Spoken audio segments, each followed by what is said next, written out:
Hey guys, this is Brown here. I'm just here to play a game on Congregate.com. As you can see up here, it is called Dead Frontier Outbreak 2. Just started it. I'm sorry if the sound quality is kind of bad. I've been testing around with it. I'm actually wearing headphones right now because I can't turn down the volume of the game. I can't figure out how. There's no button for it that I can find. I'm not on Congregate very often. Mostly I have apps on my phone. I haven't played Congregate on the PC in probably since high school. So, like freshman year, which was like forever ago. Anyway, so I'm here to play Dead Frontier Outbreak 2, and let's get started. On June 29th, 2016, our lives changed forever. A virulent man-made virus had been mysteriously released into the population, mutating the infected into ravenous flesh-eating zombies. The outbreak had claimed untold lives, but somehow my wife and I had managed to survive. We escaped the carnage of the cities by driving deep into the countryside, hoping to find relative safety on her parents' farm. When we arrived, we were relieved. Not only were her parents still alive, but with the help of the locals, they managed to fortify the farm. The granary held enough grain to feed us for months, and we had plenty of ammunition. It seemed as though we could survive here almost indefinitely.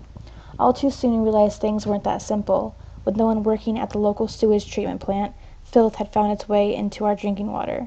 A disease we had all forgotten about had come back to haunt us: cholera. Without antibiotics to treat the infection, people grew weaker and weaker and finally died. It was clear that if someone didn't go and find some medicine soon, we'd all be wiped out within a month. Those still healthy enough to hold a gun decided to draw straws. Mine was the shortest. Having been chosen for the mission into town, I wasted no time and started preparing immediately. I realized that even decisions that seemed unimportant at the time could make the difference between life and death later on. With that in mind, I headed to my father-in-law's wardrobe and started thinking about what I should wear. Put on shorts and a t-shirt, put on jacket and jeans, put on old biker leathers, put on camouflage combat fatigues. I want to put on shorts and t-shirt, because that just seems the worst idea ever.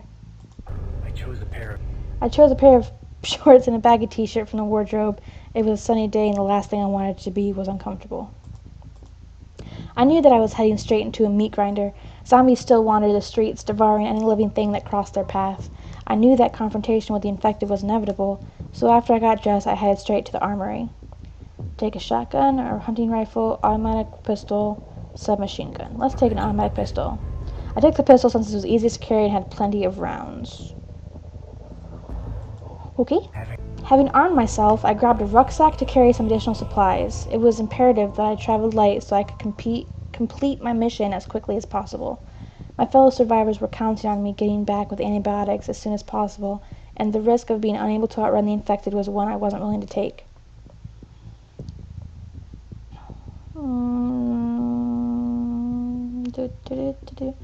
Let's take a crowbar. Both a useful tool and a deadly weapon, the crowbar seems like an obvious choice. I was almost ready to leave the safety of the compound, for the first time since arriving, and I felt truly afraid. I knew that I may never return from this mission, but if I didn't go, what little remained of my family would be wiped out. I knew my wife was sick, and unless I got her the medicine soon, after all we've been through, I couldn't let it end like this. Say goodbye to your wife just goes hard enough. Get some liquid courage and have a barrel drink. Let's say goodbye to my wife. I went back inside the house, climbed the stairs to our bedroom, and slowly pushed open the door. My wife lay asleep in bed. She was pale and her body dripped with sweat. She had had a fever for some time. I knew that without medicine she wouldn't last much longer. I leant over and kissed her gently on the forehead, whispered goodbye, my love, and then silently left the room. As I walked back down the stairs, I swore to myself that I would find the antibiotics she needed, or die trying. I took a deep breath and stepped out of the compound into the wasteland and beyond. I heard the gate swing and close, followed by the unmistakable sound of it being securely locked behind me. I started walking and didn't look back. As I began my journey, I realized that I had quite a way to go, and I considered finding alternative transportation. Let's find a bicycle. I had to walk quite a while before I eventually spotted an old and slightly rusty bicycle sticking out of the hedgerow. It wasn't in very good shape, but it was about rideable and still a hell of a lot quicker than walking. Unfortunately, just before I reached the outskirts of town, the chain snapped. I would have to continue on foot, but at least I had saved myself a lot of time and effort. After a couple of hours, I eventually came to the outskirts of town. The place had been pretty run down even before the outbreak, and I had struggled to imagine it being any worse than I remembered. I was wrong. Once the streets had been home to petty gangs and prostitutes, but now they were littered with decaying, half-eaten corpses.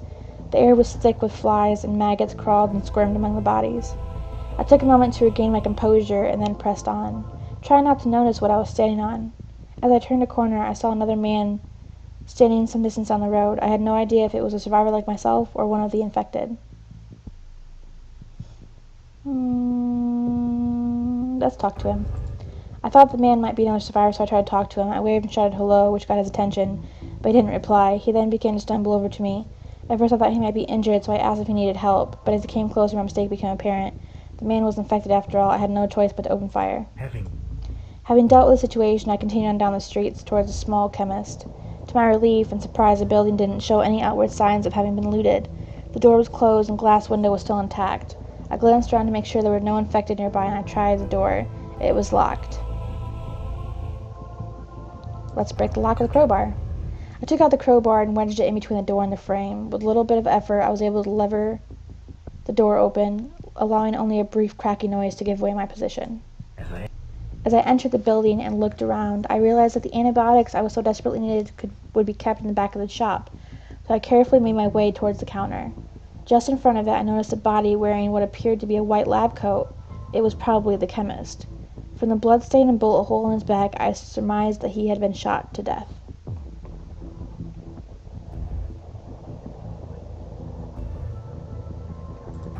Search the body. Ah, shit. I suspected that the chemist might have something useful, so I rolled his body over and started to go through his pockets. Suddenly, his eyes opened and he let out a hideous, inhuman scream. He was infected. Before I could react, he had sunk his teeth deep into my thigh. Though I was easily able to escape his grasp and finish the bastard off with my gun, I was not able to avoid the virus that would now course through my veins. It wasn't long before I, too, was one of them. Bum, bum, bum. That lasted a good, 5 minutes. Okay. Let's try again. So, from looking for alternative transportation, let's find a bicycle again. It broke down again. Da da da da da. Shh. Attack him with a crowbar. I was convinced the man was infected, and since he hadn't seen me, I had time to get in close.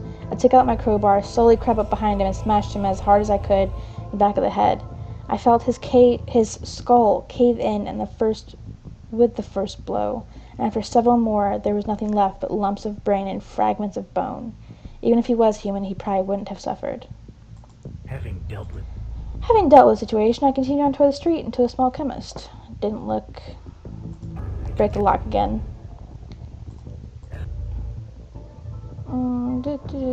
Smacked his skull with a crowbar. We're gonna kill the chemist this time. We're not gonna die. I haven't survived the outbreak this long by taking unnecessary chances. I swung the crowbar at his head over and over until all that was left was a bloody red mush on the carpet. Not even the infected could survive that. As I walked into the back room, my heart sank.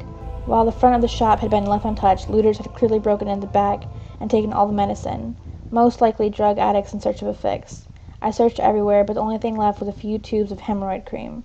I made my way back to the front of the shop and realized that my mission was far from over. I wondered if I could find any extra supplies before continuing. Let's search for a first aid kit.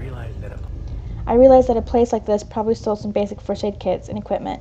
It didn't take long to find out what I was after. I put it in my backpack and headed back outside.